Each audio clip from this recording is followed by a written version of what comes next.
everyone.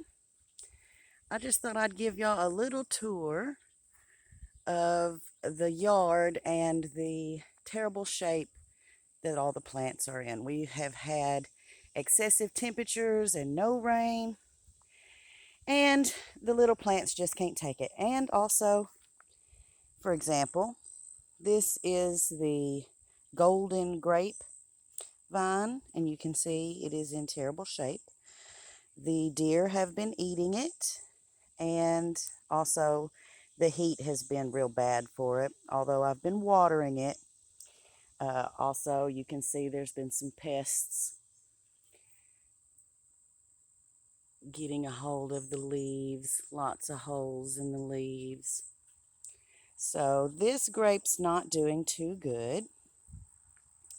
Down here on the other end is this is the black grapes, and they're doing much better. I don't think the leaves are quite as tasty because the deer don't seem to munch on this one as much, although they do eat you can see they've been eating the leaves off of here. And I haven't really seen many flowers or buds or anything to indicate possibly there'll be some grapes this year. So with the heat and the drought and the thirsty deer, I don't think we're going to get them. Okay, so you can see the petals falling. There, that's the pink petals off the crepe myrtle. You can see, maybe you can see they're pink. And this time of year, they just fall all around. Especially since the heat's been so much, they just fall like cherry blossoms.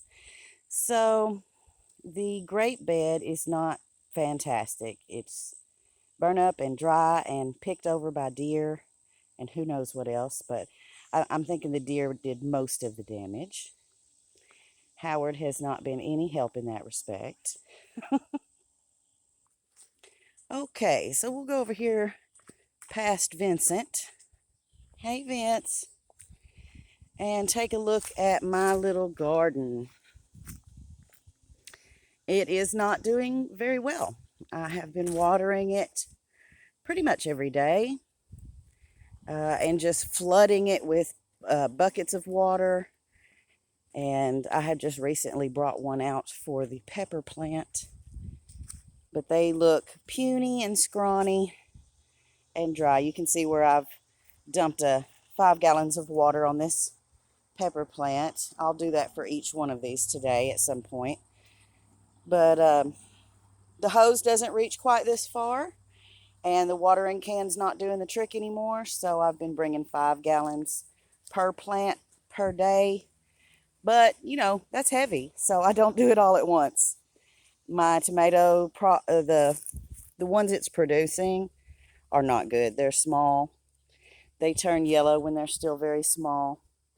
And since the 110 days, we had about 2 weeks of 110 degrees or close to it with the heat index. They've stopped producing tomatoes. This plant only ever produced 1 pepper. I don't know.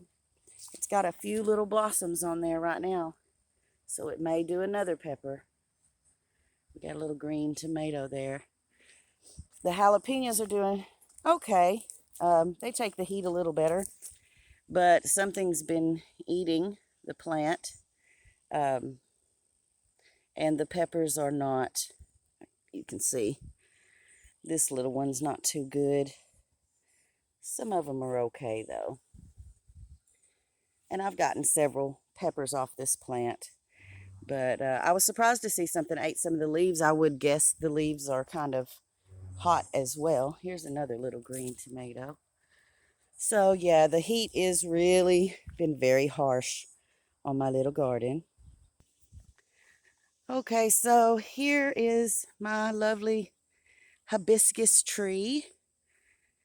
It's just getting nice and opened up in the sun this morning. It's still early. It's too hot to come out after about 10. Lots of bees buzzing.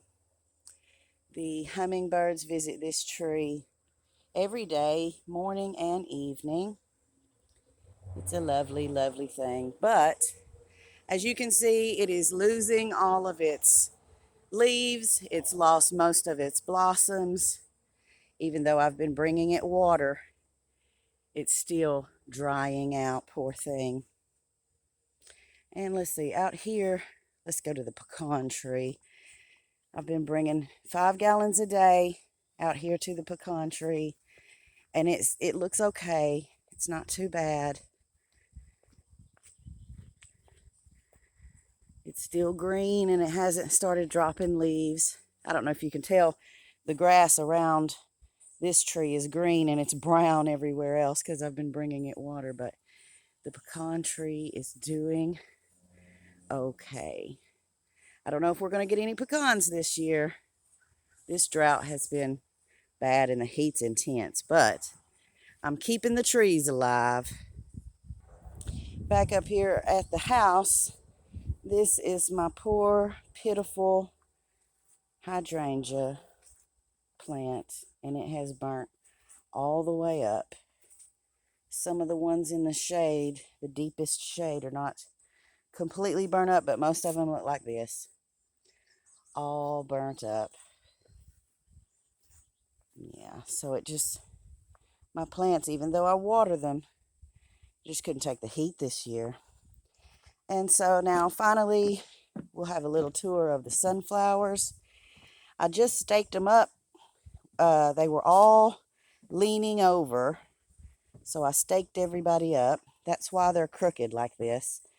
Got the little bend. They should straighten up.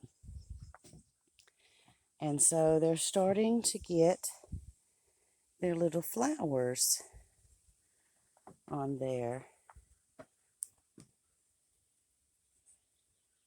Just beginning, and they're very small. I was expecting much bigger flowers, but like I said, this heat is hard on these plants, and it's a wonder they've made it at all. So the sunflowers are still here. I guess that counts. So thanks for joining me, checking out all the damage, I guess, from the heat. Everything else seems to be doing okay out here. Lots of cicadas singing right now. Thanks for joining me, you guys. And until next time, y'all be sweet.